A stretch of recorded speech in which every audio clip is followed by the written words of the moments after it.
Bonsoir chers auditeurs et chères auditrices de notre web radio R212, notre auteur Adnan Ben Chakroun, en sa qualité de chroniqueur de l'ODJ, partage son avis et sa réflexion avec vous dans cet article intitulé L'agent Tebboune, un président au service involontaire du Maroc.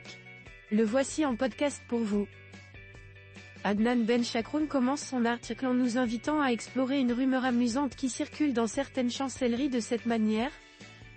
Quand Tebboune joue, sans le savoir, pour la diplomatie marocaine derrière les lourdes portes de certaines chancelleries, une rumeur amusante se propage, et si Abdelmadjid Tebboune, le président algérien, travaillait secrètement pour le Maroc?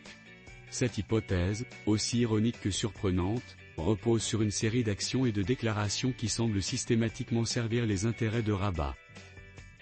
Notre ingénieur explique que, depuis son arrivée au pouvoir, chaque initiative de Tebboune paraît offrir un avantage indirect à la diplomatie marocaine. Loin d'adopter une position de neutralité ou de dialogue, il s'est lancé dans une surenchère verbale qui, au lieu de fragiliser Rabat, renforce sa position. Entre ses discours agressifs et ses décisions parfois déconcertantes, Tebboune contribue, sans doute malgré lui, à créer un climat favorable à la stratégie diplomatique marocaine. L'auteur souligne ce point avec l'exemple des récentes déclarations de Tebboune sur le Sahara marocain, en disant « Prenons, par exemple, ces récentes déclarations sur le Sahara marocain. Alors que Rabat adopte une politique de développement local et de reconnaissance internationale, Tebboune enchaîne les critiques frontales. Le résultat ? Un appui croissant de la communauté internationale au Maroc, qui semble se lasser des positions intransigeantes d'Alger.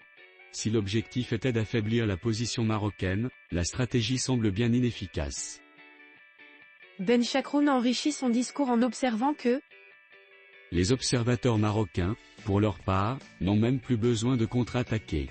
Chaque mot de Tebboune fait le travail pour eux, dressant le portrait d'un voisin inflexible qui alimente davantage de sympathie pour le Maroc. En témoigne l'approfondissement des relations entre Rabat et Paris mais aussi avec de nombreux pays africains et arabes.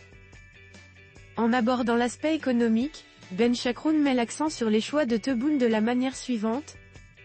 Et que dire de ces choix économiques ? Alors que l'Algérie cherche à diversifier son économie, chaque décision politique sape la confiance des investisseurs. En parallèle, le Maroc, lui, attire de plus en plus de partenaires étrangers. On pourrait croire que Tebboune, dans un élan involontaire, pousse les investisseurs algériens vers les rives atlantiques de Casablanca. Ben Chakroun conclut son article sur un ton mi-sérieux, mi-sarcastique en ces termes. Alors, Tebboune, l'agent marocain infiltré en Algérie ? Bien sûr, cette hypothèse prête à sourire. Mais il faut bien admettre que chaque initiative du président algérien semble ajouter une pierre à l'édifice diplomatique marocain.